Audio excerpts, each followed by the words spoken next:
Hello दोस्तों, मैं प्रेम पांडे और आपका अपने यूट्यूब चैनल सागर कैरियर एकेडमी में स्वागत है।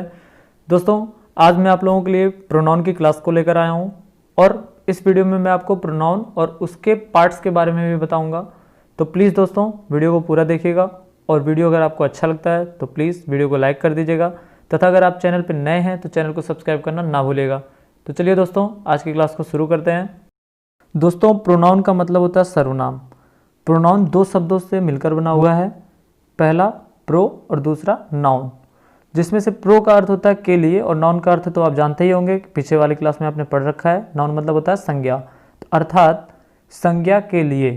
ठीक है, तो जो शब्द संज्ञा के लिए प्रयोग किया जाता है उसे हम क्या कहते हैं? सर्वनाम कहते हैं। अर्थात वह शब्द जो नाउन के स्थान पर प्रयोग किया जाता है, नाउन के स्थान पर या नाउन के लिए, वह शब्द जो नाउन के स्थान पर प्रयोग किया जाता है सर्वनाम कहलाता है या प्रोनाउन कहलाता है। ठीक है, तो इंग्लिश में भी आप इसका डेफिनेशन दे सकते हैं। The word which is used in place of noun, the word which is used in place of noun मतलब नाउन के स्थान पर, इज कॉल्ड प्रोनाउन। ओके दोस्तों, आई होप कि आपको प्रोनाउन का डेफिनेशन बड़े अच्छे तरीके से समझ में आ गया होगा। ठीक है, तो जैसे एग्जाम्पल इसका आप देख सकते हैं, he she it, I we you they all etc। ठीक है दोस्तों, तो ऐसे कई सारे वर्ड हैं जो क्या करते हैं? प्रोनाउन का कार्य करते हैं। मैं आपको प्रोनाउन की परिभाषा एक सेंटेंस के माध्यम से समझाने की कोशिश करता हूं। जैसे once upon a time there was a king, once upon a time there was a king, the king was very cruel, once he went to the jungle with his sons. दोस्तों, ये तो पूरा एक सेंटेंस हो गया, मैंने इसमें 2-3 sentence का प्रयोग किया है। ठीक है, तो जिसमें से आपको दिख रहा होगा यहाँ पे अ किंग को मैंने अंडरलाइन कर रखा है, फिर उसके बाद द किंग को भी अंडरलाइन किया है। तो देखिए दोस्तों, ये किंग क्या है? ये नाउन होता है। ठीक है, क्यों? क्योंकि यह किसी एक पद का नाम है या फिर यह किसी चीज़ का नाम है। ठीक है, तो मैंने आपको पहले बताया था नाउन क्या होता है? किसी भी व्यक्ति, वस्तु अथवा स्थान का नाम होता है।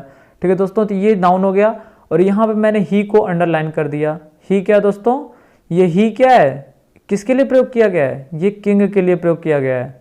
ठीक है, ही किसके लिए प्रयोग किया गया है? किंग के लिए। और किंग क्या है? नाउन।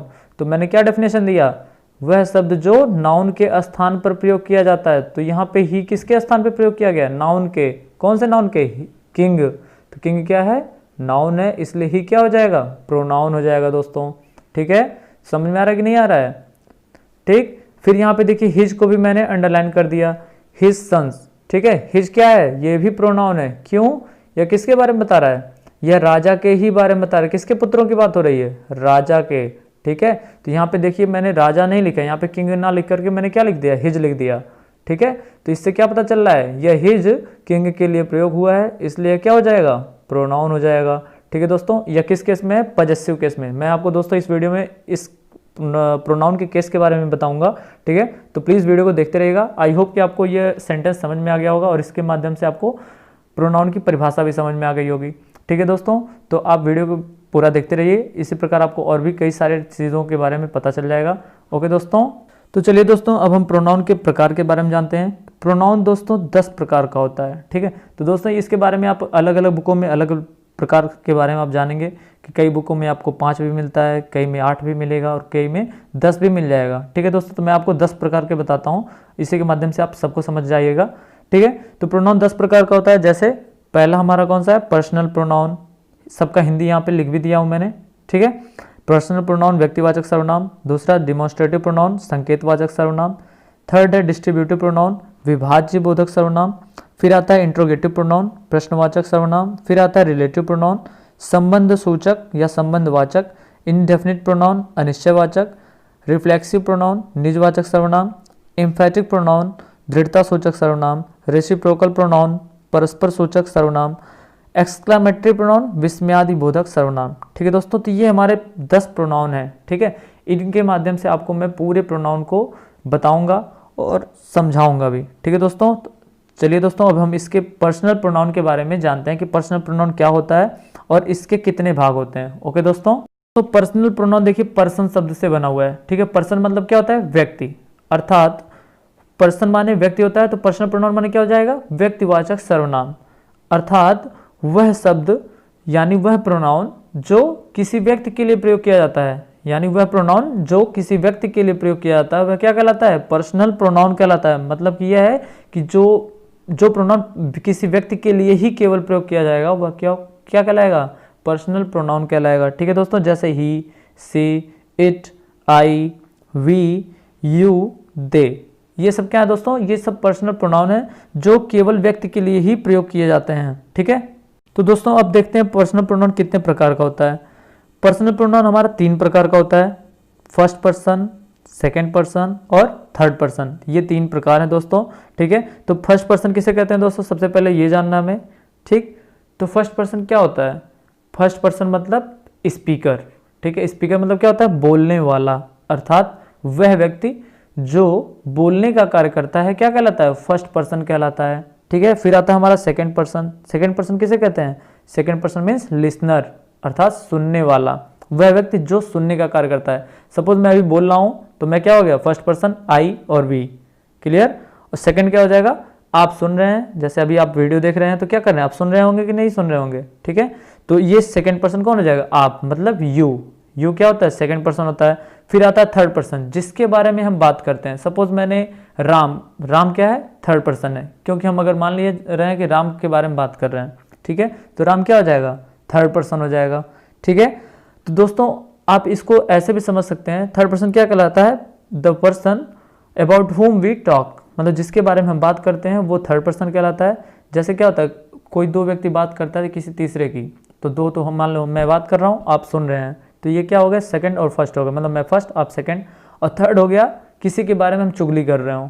ठीक है, तो जिसके बारे में चुगली कर रहे हैं वो तो क्या कहलाएगा, थर्ड पर्सन कहलाएगा। ठीक है, कभी भी थर्ड पर्सन हमारे सामने मौजूद नहीं होता है। ठीक, क्योंकि अगर मौजूद होगा तो भी क्या हो जाएगा, सेकंड पर्सन हो जाएगा। ठीक है, तो थर्ड पर्सन हमारे सामने मौजूद नहीं होगा। ठीक, जैसे क्या होता है, चुगली करती हैं कि नहीं गांव की महिलाएं, तो चुगली किसकी करती हैं, किसी थर्ड पर्सन की, और वो थर्ड पर्सन कभी भी वहाँ पर मौजूद नहीं होता है। ठीक है दोस्तों, जैसे थर्ड पर्सन में हमारा आ जाता है ही, सी, इट, दे और किसी भी व्यक्ति का नाम। ठीक है, जैसा मैंने आपको अभी बताया। क्लियर दोस्तों, तो दोस्तों हम चलते हैं पर्सनल प्रोनाउन के केस के बारे में जानते हैं।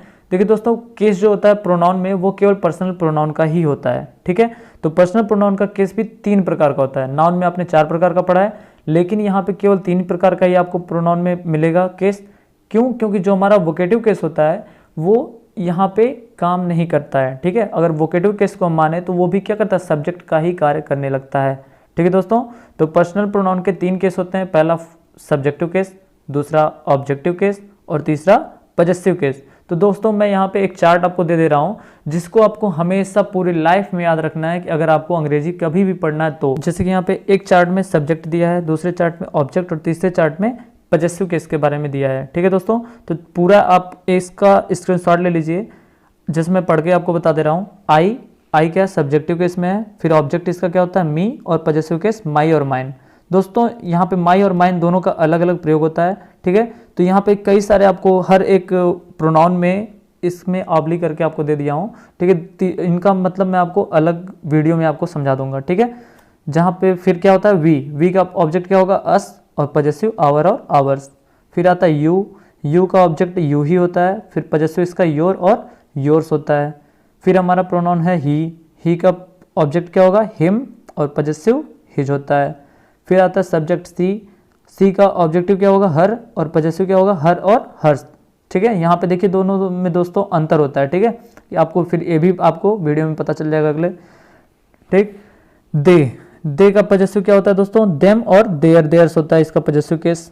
इट का ऑब्जेक्ट इट होता है और पजेसिव इट्स होता है। ठीक है, हु और विच, देखिए दोस्तों हु क्या होता है, सजीव के लिए प्रयोग होता है, हु मतलब कौन, और विच मतलब भी वही होता है, और ये विच किसके लिए प्रयोग होगा, किसी नॉन लिविंग थिंग्स के लिए, मतलब निर्जीव के लिए। ठीक है, हु का ऑब्जेक्ट होम होता है और पजेसिव इसका हुज होता है।